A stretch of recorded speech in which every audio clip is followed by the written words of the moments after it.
Kate et Gillian parvinrent à dénouer leurs liens et à réveiller la mère de Polly. Elles appelèrent des agents de la police de Petaluma qui furent vite sur les lieux. Les détectives examinèrent la chambre de Polly.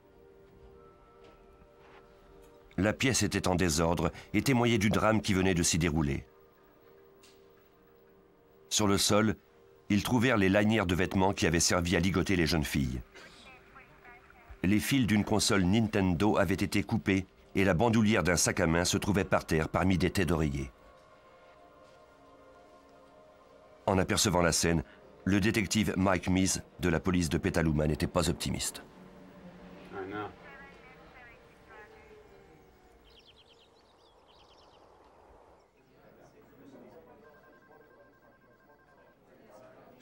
J'étais dans l'embrasure de la porte de la chambre de Polly et je regardais les sacs d'indices que nous avions recueillis.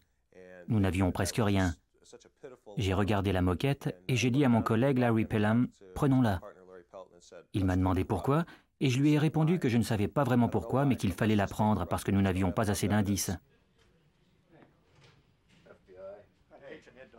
Les policiers avaient besoin de toute l'aide possible. Heureusement, elle ne tarda pas à arriver. Peu après avoir reçu l'appel de la famille Class, le FBI offrit son expertise.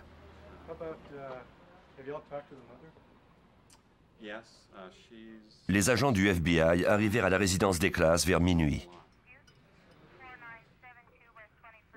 Aux États-Unis, les enlèvements sont sous la responsabilité du FBI. Avec 800 cas par année, ces agents ne manquent pas de savoir-faire. L'agent spécial Ed Fryer était familier avec la région et il avait travaillé sur de nombreux cas d'enlèvement. Il fut nommé enquêteur en chef. Dès le départ, Fryer eut l'impression que cette enquête serait différente des autres. C'était évidemment un cas d'enlèvement par un inconnu. Le témoignage des deux fillettes était crédible. Or, les cas de ce genre sont les plus difficiles à résoudre, parce qu'il n'y a aucun lien entre l'auteur du crime et la victime ou sa famille. C'est un crime commis au hasard.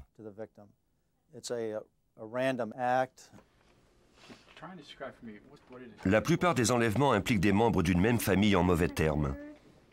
Dans ce cas-ci, Mark Class, le père de Polly, était séparé de sa femme, mais il fut rapidement éliminé de la liste des suspects. Les cas d'enlèvement par de parfaits inconnus sont très rares, et lorsque c'est le cas, les détectives ont peu de pistes à leur disposition. Cette fois-ci, cependant, ils avaient deux témoins.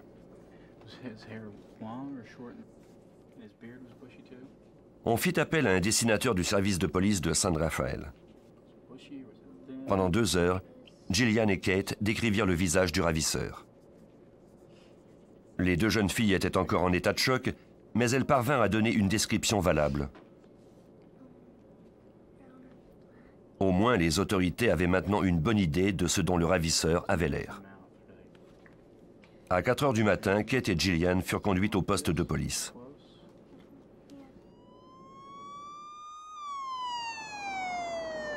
Le FBI envoya ensuite l'équipe d'experts judiciaires sur la scène du crime. Tony Maxwell menait l'équipe. En analysant plusieurs cas un peu partout aux États-Unis, nous avons constaté que lorsqu'une personne est kidnappée, surtout quand il s'agit d'un enfant, elle est généralement maltraitée au cours des 24 premières heures et tuée dès le lendemain ou le jour suivant. Le temps est donc un facteur très important. Dans ce genre d'enquête, les détectives doivent procéder très rapidement.